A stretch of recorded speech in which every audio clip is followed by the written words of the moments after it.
Completely agree with that. So when we think about our own dying kindly and how we can be thoughtful and proactive about how to care for the people that we love when we're passing, you talk about having a death binder or some way of cataloging and capturing all the details associated with, insurance policies and bank accounts and passwords and all that kind of stuff. I mean, could you just share your most recent podcast episode is around the death binder, and then it sounds like you're going to unpack the different categories of it. But could you just give our listeners just a brief touch on what you mean by having a place to find all the necessary information?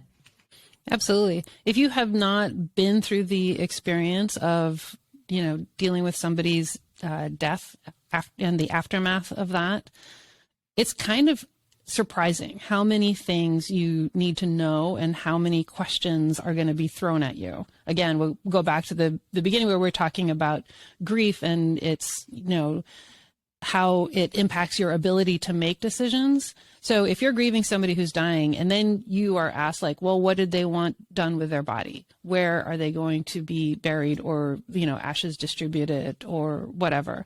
Who should be told about this? What kind of funeral did they want? Do they want an open casket? What would they be wearing in that casket? Do they actually want to be cremated? Like, is that a thing? Or do they want something else entirely? Also just, some people don't really want a funeral. Maybe they wanted a celebration of life. Maybe that's more their thing. If somebody has an extended dying process, then often they can plan ahead for it. But if somebody dies suddenly, then, you really hope that you've had these conversations in advance. The advance directive also covers things like, what if you're really ill and incapacitated and in a hospital or a care facility or even at home?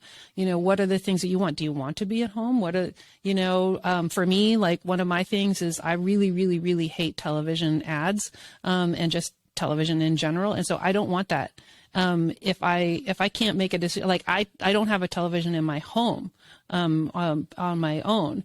And so why would I ever want that in my room as I'm like suffering? So like that's on my list. You can make specifics like that. Like I never want to hear this kind of music, but I always want to hear this other kind of music, or that kind of stuff.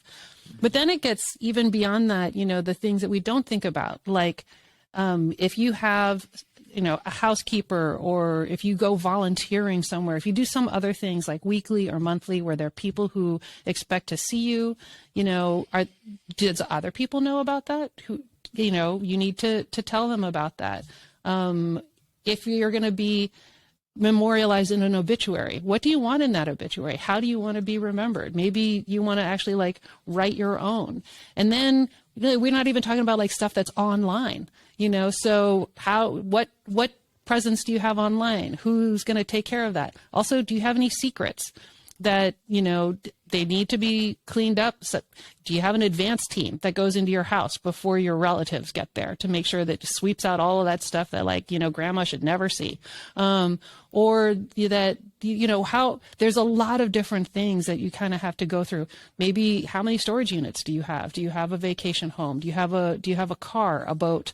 Do you have another car? Do you have a timeshare? Do you, all of this stuff that makes up a life that needs to be cleaned up, and coming up with what's the next thing that I need to think about is just so insane.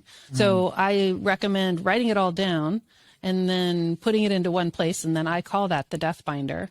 I've created a list for this stuff that goes into a death binder. It's the template. You can access it, I send it to you. It's like, and it's ever growing as people say to me like, oh, I also needed to do this. Okay, great. That's a good thought. I need to do that as well. Also even insurance subscriptions. How many things are you subscribed to? Like what mail is going to continue to come to your house, or automatic payments, all of that. Do you own Bitcoin, and can anybody get into your wallet? Like who knows what? Maybe you bought a parcel of land overseas somewhere that you were hoping to retire onto. Does anybody else know about that? Yes. Who knows? You think about how difficult it is for us to get into our own accounts.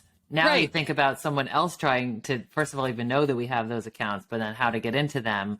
I think that's a very, I'm sure for some of us listening, it's overwhelming, Yes. and it feels like daunting. And then most of the time when we feel that way, we don't do anything because it's like, Yeah. whoa. So I think, well, like, what would be a first step? What would be like one baby step that anybody could take that would be a path forward? Do you have a legacy contact or an emergency contact on your phone?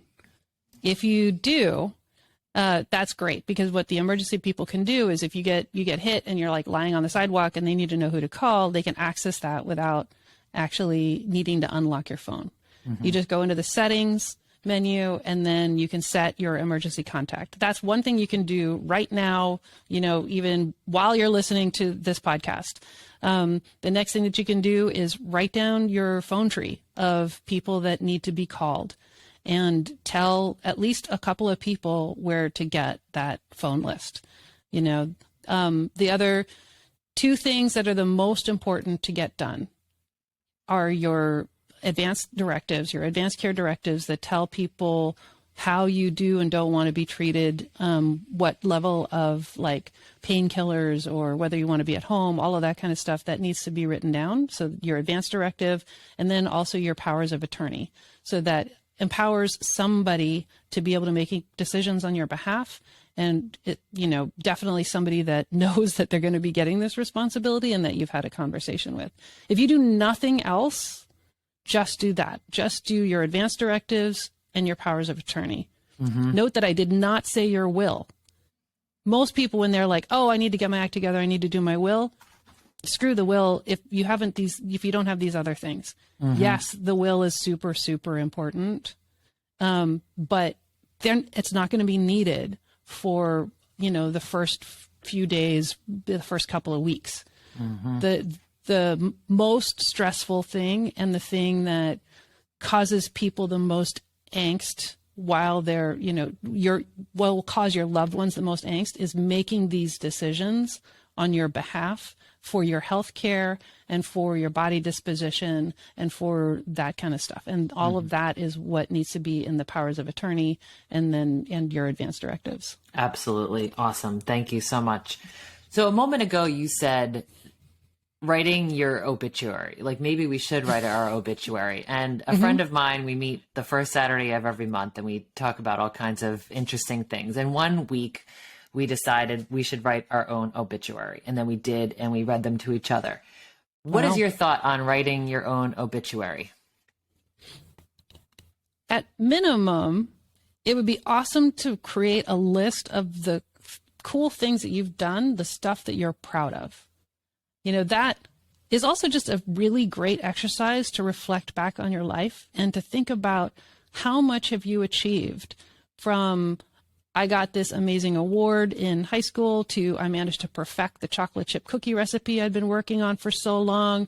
I grew the most beautiful rose, to I've traveled to every national park in the United States, or, whatever it is. What is the thing that you are really excited about in your life? And maybe just have at least an outline there. And then make sure that you also you think about the people who you will leave behind, people who are just, in the last paragraph of most obituaries, is survived by. Who do you think of when that list comes up? If you don't write anything down, the only people who are going to be mentioned are the ones who are your spouse and children. Are there other people that you would include on that list?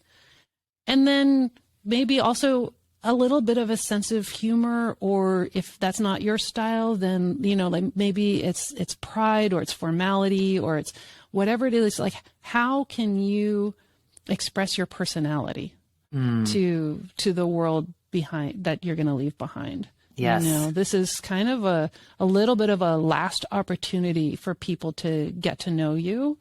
And I've read some obituaries that made me feel like, dang, I wish I'd known that person, and how awesome would it be to actually have that as a response to the last thing that people say about you. Absolutely. Dang, it would be so cool to have known that person. I love that.